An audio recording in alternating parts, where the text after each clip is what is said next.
Hi, my name is Harris. I'm one of your podcast hosts. I'm also a lawyer at Treadstone Law. For most Canadians, buying, selling, or refinancing real estate, a lawyer is the last thing on their mind. That's unfortunate because lawyers play a vital role in the process. But what choices do Canadians have? Lawyers can be very expensive. Well, Treadstone Law offers resources to Canadians so they have access to the information they need. Whether you sign up for a live workshop or a mailing list, we cover topics to help you make informed decisions and avoid costly mistakes. It's advice you can start using today, and best of all, it's free. Visit treadstonelaw.ca/MAS offer or click the link below to get access right now. If you're looking to retain Treadstone Law, it's never been easier. Our entire process is online. From completing the retainer agreement to your signing appointment, everything is done from the comfort of your own home. We're your digital lawyers. The best part of it is that you don't pay anything when you're retaining our firm. Visit treadstonelaw.ca/MAS offer or click on the link below to retain us right now. Enjoy the podcast.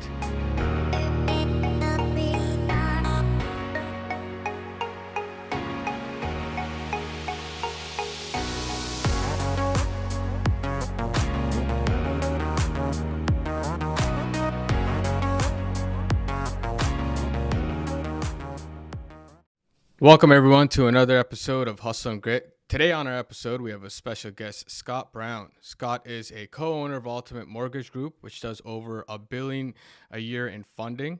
He's been a mortgage broker for over 21 years and is one of the top 75 brokers in Canada. Scott personally does over $150 million in mortgages a year himself. Those are some very impressive numbers. Welcome to the podcast, Scott. Thanks, Harris. Nice to be here. How are you? I'm great. So those numbers, I feel like most Canadians, most ordinary people can't fathom what it is that $1 billion really is. So just kick it off. What made you kind of become a mortgage broker? What got you interested in the field? Because it seems like it's been your career long or your professional career long kind of endeavor. Yeah, well, I started at CIBC Bank in telephone banking. So back in the day, I was the guy that you called to pay your bills through the telephone banking. And we were encouraged to try to sell products when we see like a client with large balances in their account. We'd be encouraged to try to sell them a GIC or encourage them to try to get, secured line of credit, or if anyone asked about mortgages, we were encouraged to send them over to the credit department. So when they realized that I was good at kind of upselling people, they moved me to the credit department, which is when I started being the guy taking the applications to do people's mortgages, to do people's lines of credit, etc.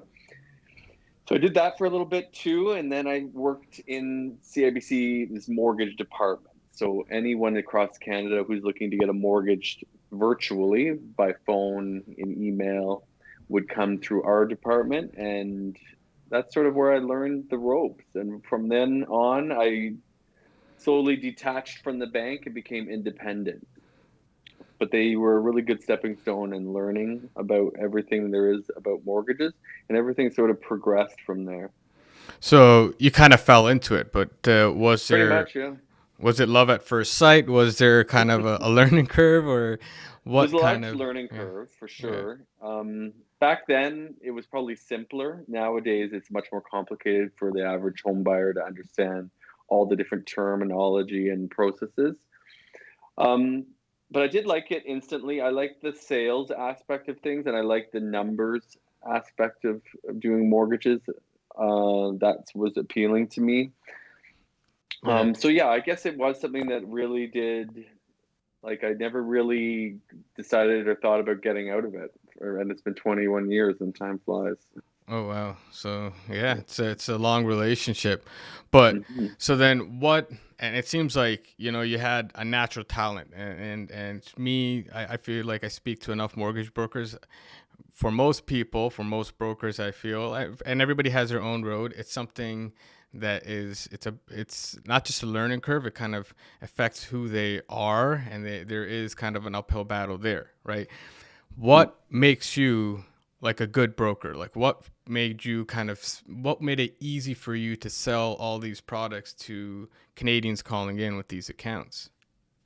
Yeah, so when I would say what maybe is my strong suit is my organization. I think you have to be really organized when you're getting a lot of referrals in, and you need to be able to handle a client's deal and sort of know where everything is. There's a lot of moving parts to getting a mortgage approved and done. Also, in addition to organization, just the drive and, being able to return a client's call quickly or email quickly, I think differentiates me maybe from competition, because people want things done yesterday. People are in a purchase transaction or even a refinance or transfer transaction is time Yeah. limited. So things need to get done in time. And that is something that is Yeah. just my nature. I Yeah. think that really is a big thing. I mean, I think, and I'm not trying to sell anybody on you, but from our conversations, right? And I look at your numbers after our few conversations, I realized, okay, you're doing really well. But from our conversations, I felt like your biggest asset, and along with everything you said, was like you were very easy to talk to, and you kind of Mm-hmm. understood where I'm coming from.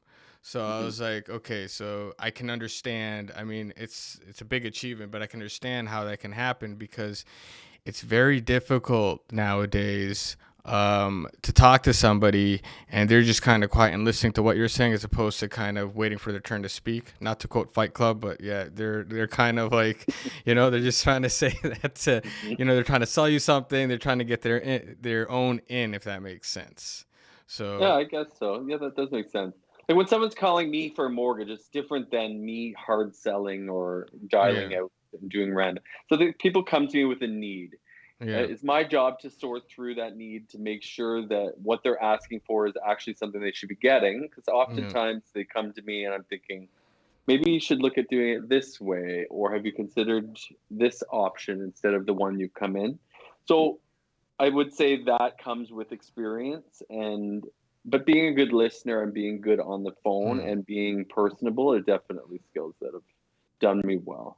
yeah. So if walk me through the process. So if I want to get a mortgage with you, what's the process like? Do I just give you a call and say, "Hey, this is what I want," and then I hang up, and or is it Yeah. like what's the entire process of working with you and getting a mortgage? So people are often referred to me by past clients or through Hmm. their realtor or through their lawyer or through their accountant.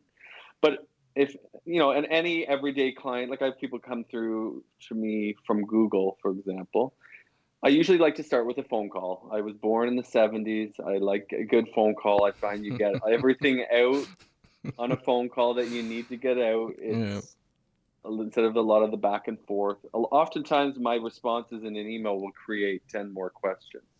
So if we can hammer that out on a phone call, I find that the client is able to really understand the process, really understand what is needed, and we come to some sort of conclusion of next steps. So oftentimes I will try to start with a phone call to introduce myself, to go through what their need is, what their want is, and then kind of progress from there, whether we do another phone call to do a pre-approval, or whether, on that phone call we figure out, hey, it's not a right time to do this.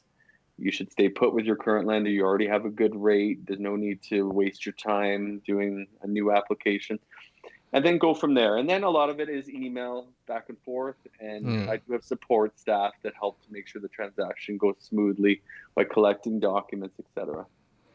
Yeah, and I think um, with phone calls, at least I've seen the industry changed quite a bit in the past few years, where everything's kind of becoming digital. So everybody's kind of just chatting or on an email going back and forth. And I feel like in the beginning, my opinion at least, and correct me if I'm wrong, is you're not just asking questions. It's also about building trust with the person that you're speaking to. And I think that's one of the biggest, like, especially if it's like a cold call, if they're calling you, and I might have somebody refer me to you, but I still kind of want to get to know you and see where you are. And if we can, like if you are personable, if you can really understand what I need, as opposed to, and I feel like with emails, that doesn't happen. It's like you're asking questions and somebody answers, then you're not really building that relationship. Agreed. Yeah, I totally agree. And like when you do an application, not everyone fits into the same box. So you're going to be asked for certain things in an application, and it's oftentimes throws the client off. It's like, okay, well, this doesn't really apply to me, but it's asking me for a response. So even though I do send a digital link for applications, because everyone's different, some people really do prefer to do their own application. So I give the option to fill it out, or at least start it, fill in the basics, and then I will always go through that application by phone with them, even if they filled it out digitally, just to fill in the blanks, ask clarifying questions about their income and stuff like that. For example, like if someone puts in they make 100,000 working for Microsoft, I want to know, are they on contract? Are they someone who's self-employed who bills Microsoft? Are they a full-time salaried employee? Because the answers to those questions will determine what income I can use, which will therefore determine if their pre-approval is accurate. If you don't ask those questions and they've gone ahead and made an offer on a property, you're kind of, you're backtracking at that point because they don't really qualify for what they thought they qualified for. So I take that part of the process very seriously. Yeah, so it's like kind of setting up the foundation for like a good conversation. Everybody kind of needs to do their homework so that you can have something that's kind of worth everyone's time, right? Coming together and have a conversation. Yeah. I want that pre-approval email to be extremely legit and valid. Yeah. Because in this market, you can't make an offer without removing your financing conditions. So if I'm going to put a client at risk that way, I'm going to make them do a little bit more work up front to ensure that they aren't at risk. Yeah, and I think, and this kind of brings me to kind of my next conversation where you have this market, especially in the Greater Toronto area. I can't really comment across Ontario, though prices are going up everywhere. You really need to go in with a very confident offer. And I feel like a lot of people, they don't really realize what they're getting into if they don't have the right kind of people or advisors behind them.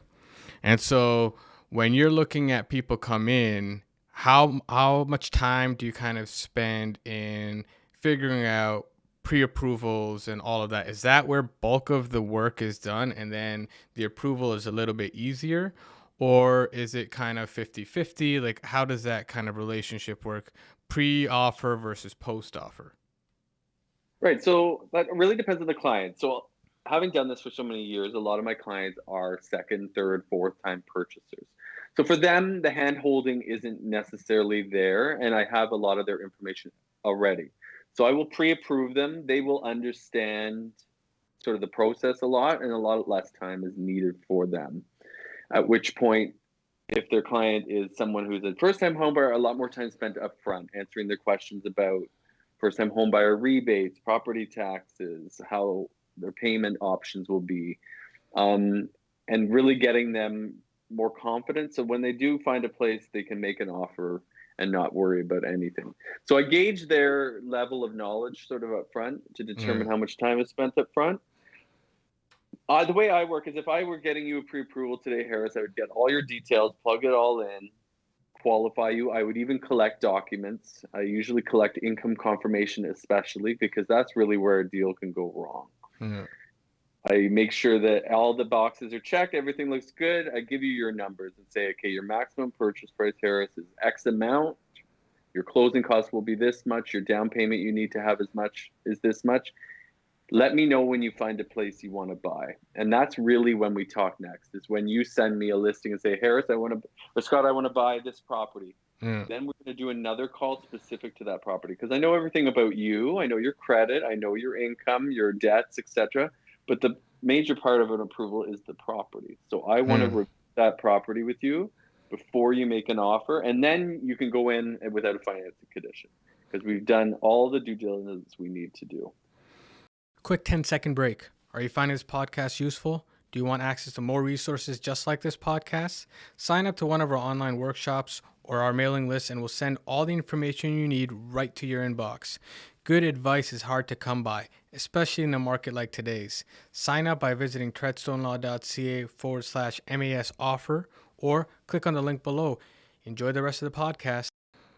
So you're saying, hold on, so this is a little bit different from what I hear often. So a lot of times you have people just throw in a firm offer and then they're running around with like chickens with their heads cut off because they're trying to find financing and they're scared whether they can or can't because they don't realize you got to get approved twice. Once is for you and then once it's for the property.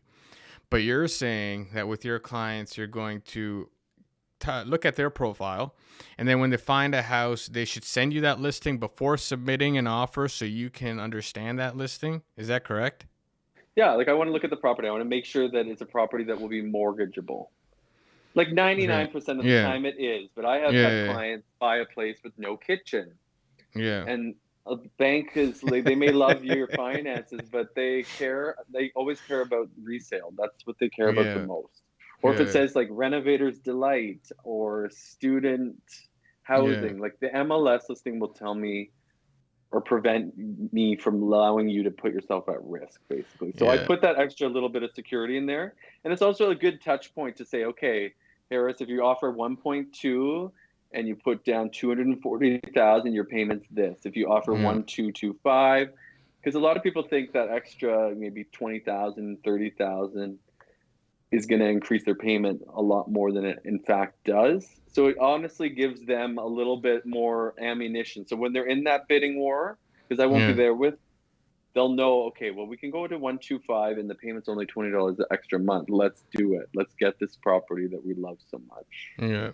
You know what, this is totally off topic or a little bit off topic. It reminds me of like, and there's different routes to where I got your back has come from, but one of it is like when soldiers went off, when you're going into like martial combat, before there was like planes and stuff, you had more experienced soldiers behind the ones that were kind of just starting off because your back is the most vulnerable and they wanted more experience there so that they felt comfortable to kind of focus in what's ahead of them. So I feel Mm-hmm. like this is kind of you really have their back in that because it is sometimes it does feel like you're going to war with these bidding wars. Which is, For it's sure. called it's called a bidding war. So you need the right people behind you so that you can confidently actually make that decision whether they should like offer whatever amount and all that stuff. And I feel like at least a lot of the individuals that crossed my desk, they didn't have that. So Mm-hmm. they often panic. They'll throw in something. What I see happens, the trajectory is, and this is most of the time first time home buyers. Repeat home buyers, like you said, they're a little bit more sophisticated. They've been around the block. They kind of understand what's going on more. But first time home buyers, they'll get an offer rejected. Then they get fed up. They stop even looking at the house. They're more concentrating on getting the offer accepted.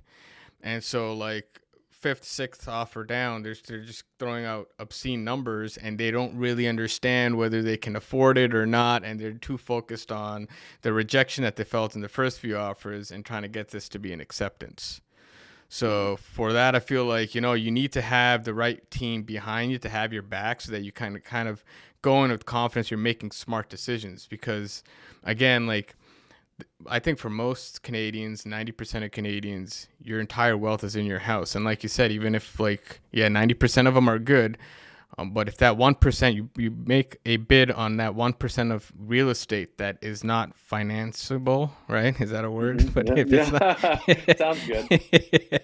it's like it can ruin you, right? It's not like there's no consequences.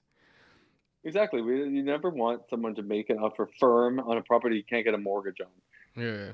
Like it's just a nightmare. It's just an added security. And oftentimes it is somewhat, Yeah. redundant and unnecessary, but that peace of mind is important. You're talking Yeah. millions of dollars these days. Most Yeah. people are. You're not getting your $500,000 home purchases in Ontario, at Yeah. least.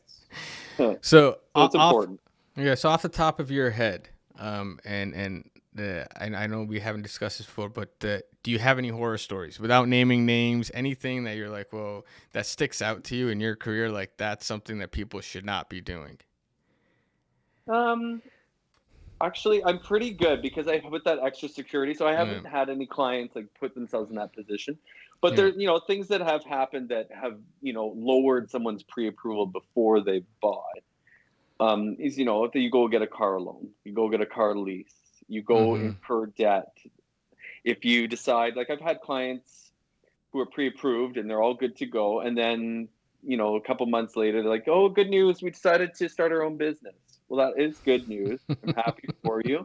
However, we can't use your income now because you need to have 2 years as someone who's self-employed before we can use your Mm. income. So, although it's a great move for you, and I wish you the best, it just means that pre-approval, those figures are no longer valid, and you're going to have to wait 2 years. Yeah. And people are surprised by that. Yeah. And this is why, like on those pre-approval calls where you say, "Scott, I found a property, let's look at it," I always go through the income again. Even if we talked a week before, I'll just even touch base and say, "Nothing's changed in the income. Good. Moving on." Mm-hmm. Just because, that is things I've seen happen. I've never had a client actually go buy and that's happened. So fingers Yeah. crossed, knock on wood, that continues. Yeah. But those are common mistakes that I've had, or getting a car loan or lease, because that payment is directly related to your pre-approval. It'll lower your qualifying potentially. Yeah. No, I feel like, well, I mean, for most, and this is why people should be getting in touch with the broker. For everybody, I feel like a dollar is a dollar. Doesn't matter where it comes from. When a dollar isn't a dollar, right? It really does matter where it's coming from, and that's how you're going to add up how much you're earning and what you can qualify for. It's not as simple as, well, I was earning it from the job, and now I have a business. So there's different risk profiles, which definitely, Exactly. yeah. And as a So, broker, we have access to, sorry to interrupt, we have access yeah. to, I have access to like 60 lenders. So, I do have options for those types of solutions or those types of issues. However, when you're coming to me and you want the best interest rate, the lowest mortgage payment, it's important for me to deliver on that. If Yeah. you do become self-employed and you don't have a full 2 years, I have a lender that'll do that, but you'll pay for it. And you just Mm. need to know whether that extra is worth it for you.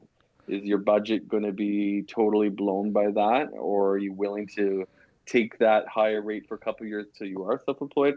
Those type of things are like a client irritant, and for me too. Like I want to know if I'm buying a home, how much it's going to cost. I don't want a surprise. No bad Yeah. surprises. That's Yeah. what No, I mean, there's. I had a question here, and I'm completely like blanking out now. But yeah, I mean, moving on. So with the market right now, and if I remember, I'm going to come back to this question because I know it was a good one. I had a feeling about this one. But moving on, with and at the time of this recording, Bank of Canada hasn't um, announced any rate hikes. We're going to hear them tomorrow. And so there's a lot of talk. Everybody's like, it's 100% guaranteed that they're going to be raising. And some people are saying no. Majority of the people have said that they're going to be raising rates. What's kind of your opinion on where the Bank of Canada is going with the rates? So we're definitely going up. I Yeah. think that the January meeting was more of okay, everyone, be prepared. They're going to go up. I Okay. didn't think they actually would, and they didn't. I think tomorrow, I think we'll see a 0.25% increase. Do you feel that the Ukraine thing, anything like that, internationally is going to disrupt that rate hike? I don't think this one, no. No. I think this one's long overdue, and they'll do it regardless. But there is conflicting opinions on it. You're right, Yeah. totally. But I do think they'll raise it 0.25%, and I do think they'll probably raise 0.25% in April too. So where do you predict the rates to be by the end of this year, or the So Bank the of prime Canada rate rate? right now, Yeah. yeah, I'll just say the bank prime because that's what people know. Yeah. So it's a 2.45 right now. I think by the end of the year, it could be 0.75% up on Okay. the low end, 1% up on the high end. Okay. So that's a significant jump, and I But think, it's different than, yeah. sorry, it's different than what the media is saying. Like they're saying 7 rate increases, Yeah. 6 rate increases, 8. So that's where I get the most of my calls, because once I do your mortgage, our relationship is sort of just beginning, Yeah. in the sense that, like, for those 5 years that I have a client in a variable or a fixed rate, they're calling me to say, hey, what do you think? Should we lock in? Should we keep our variable? And Yeah. that's the question getting asked a lot right now is, should I lock my variable rate in? And I say to ignore the media. I don't think that many rate increases is warranted. I think that the government has to be careful about how they increase rates and by how much. They want to dig us out of the economic conditions that we were in, not put us into a recession quickly. So it's a delicate balance. Yeah. So I only say 7.5 to 1%. Yeah, I mean, I when I hear rate hikes, even in the States and in Canada, that's I feel like it's unprecedented. First of all, like you had it maybe in the '80s with Volcker, but our economy is nowhere near the same. The debts that our economies have, government debt, everything else, it's just It's not even just about. I think for a lot of people, they look at it simply from mortgage rates going up, but there's so many other factors involved that seven rate hikes is an insane amount. Um, Exactly. but would you still? So you're saying you are still telling people, and this is the age-old debate between fixed and variable. Are you pushing them towards, or recommending variable or fixed? Then.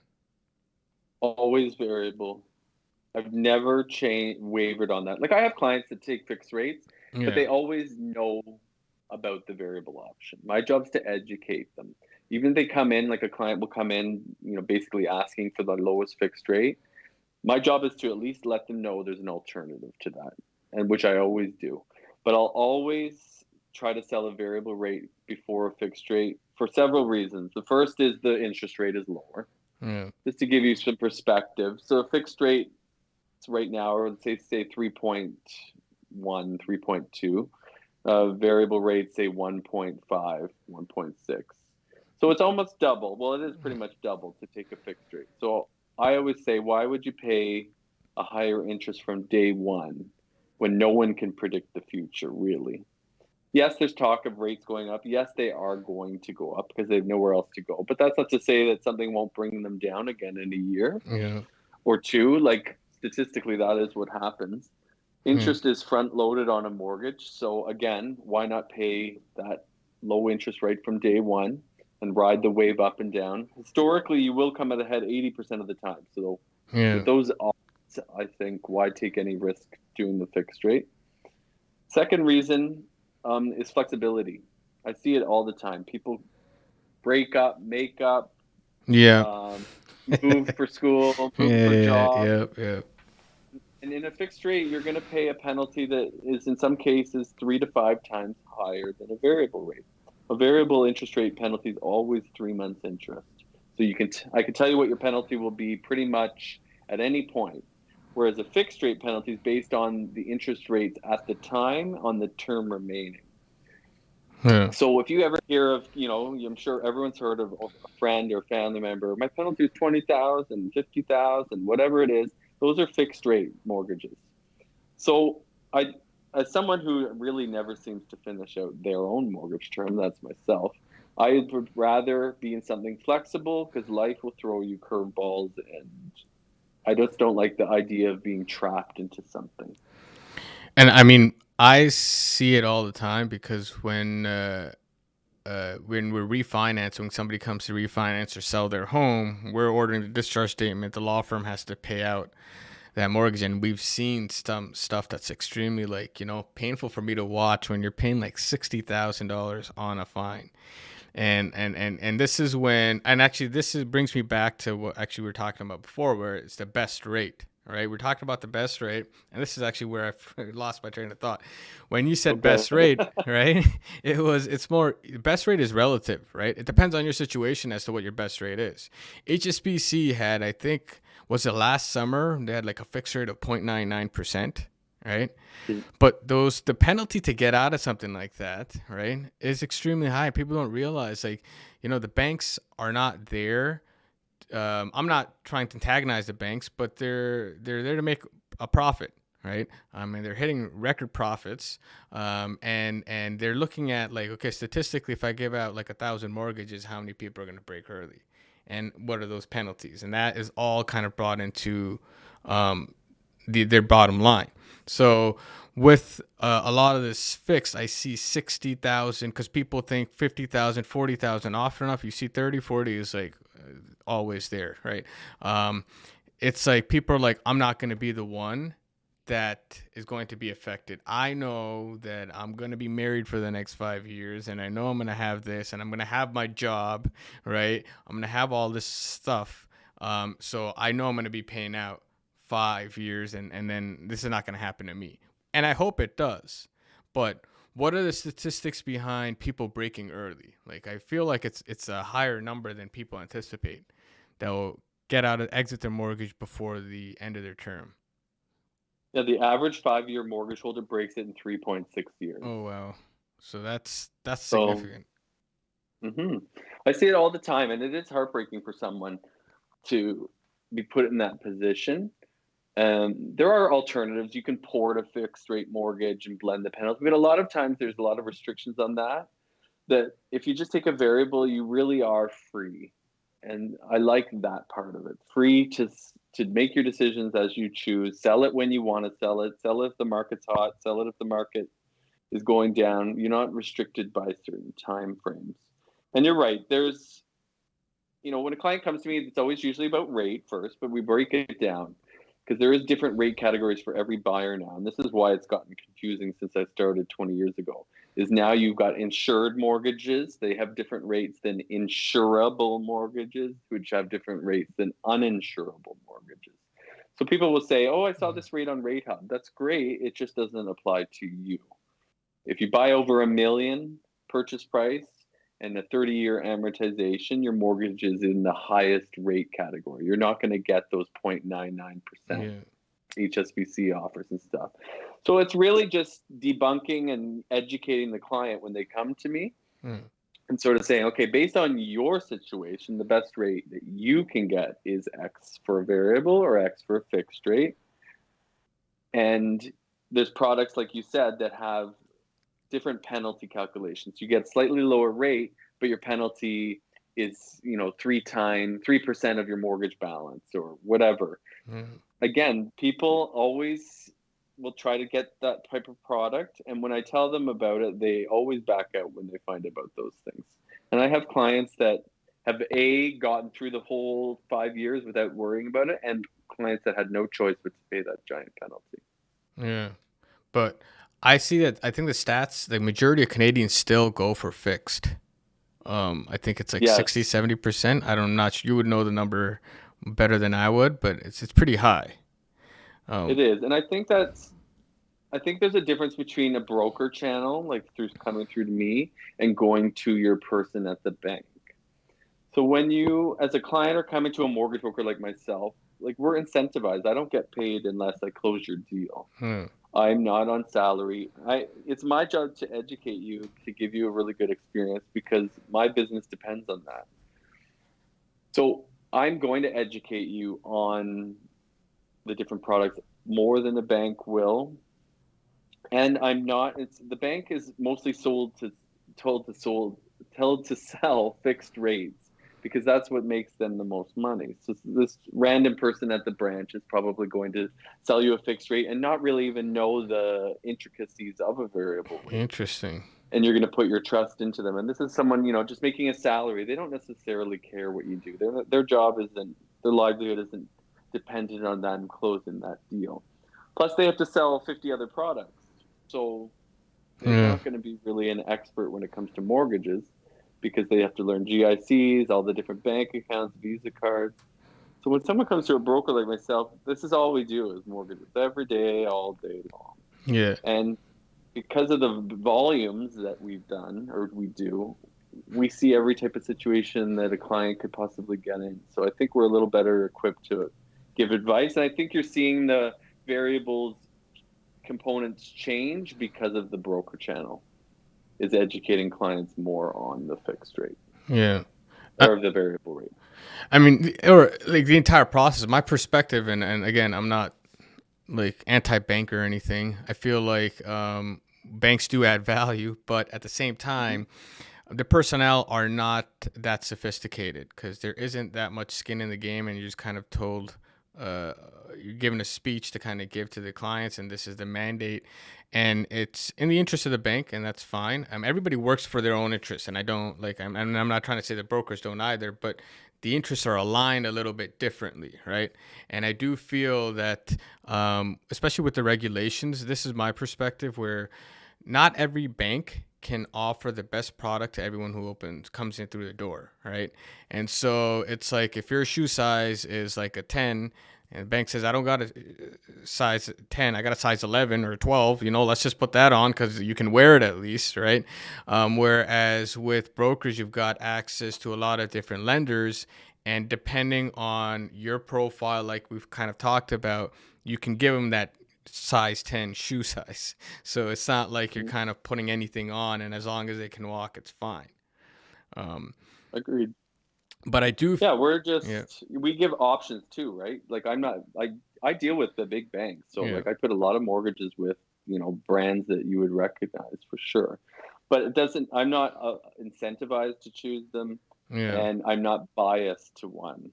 So I can say, okay, TD's really good with their variable because of ABC, whereas Scotia has a little bit more flexibility in this. Which one is best for you, Harris? Yeah. So you can ultimately decide. Whereas if you go to the branch, they're going to tell you only about that product because that's all they can sell.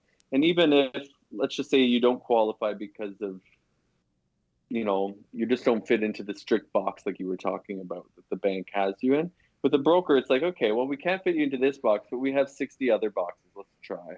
Yeah. And people appreciate that one-stop shop. They don't have to go give their information to 10 people just to get the same result. Yeah. And then it's not even that you're just trying to keep them at whatever lender. It's like you have a game plan. If you stick here for 5 years or 4 years or whatever it is, build up your credit, pay down your debts, then you can move to an A lender. It's not like you're stuck to wherever you are. It's just that you guys have a view that you can plan out and map the wealth for 10, 15, 20 years as long as your client kind of wants to. Exactly. We make a plan to get them out. Like a B lender to me is hopefully a temporary solution. Sometimes someone has to be in it forever, and that's fine. I know that up front. And sometimes it's their choice to be. Because when you're self-employed, you could choose to declare lots of income, or you can choose to put it up. Yeah. Someone's going to get your money, whether it's the government or the bank. Yeah. Someone's going to get your money. And that's a totally different conversation, but I feel like that's why self-employed individuals, they should reaching out to people like yourself and have that conversation between how much is it going to cost them to declare more income so that they can qualify for that Scotiabank TD mortgage versus like, and I'm not saying anybody should be evading taxes, but there's avoidance schemes. You can minimize your tax liability. And if you minimize that, how much interest are you paying on some of these other lenders? Exactly. So, there's a point where it makes sense to go one route versus the other. Like on a rental property, B lending with a higher interest rate isn't such a bad thing. Someone else is paying, your interest is tax deductible. Someone else is paying your mortgage. Those fees that you incur to do a B lender are part of your taxes. It's tax deductible. So there's situations where, it makes sense to do this instead of the other. Yeah. No, and I also feel that Canadians in general are now, in the past 5 years, leaning more and more into mortgage brokers. We're in the States.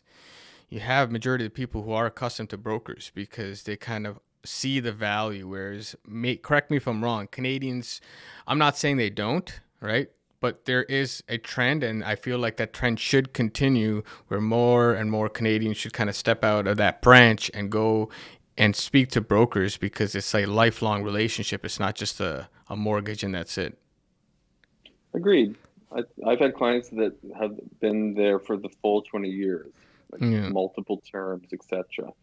Yeah, I think we're just a little bit behind in the U.S. I think when mortgage brokering was, started, say in the 80s, 90s, it was last resort lending.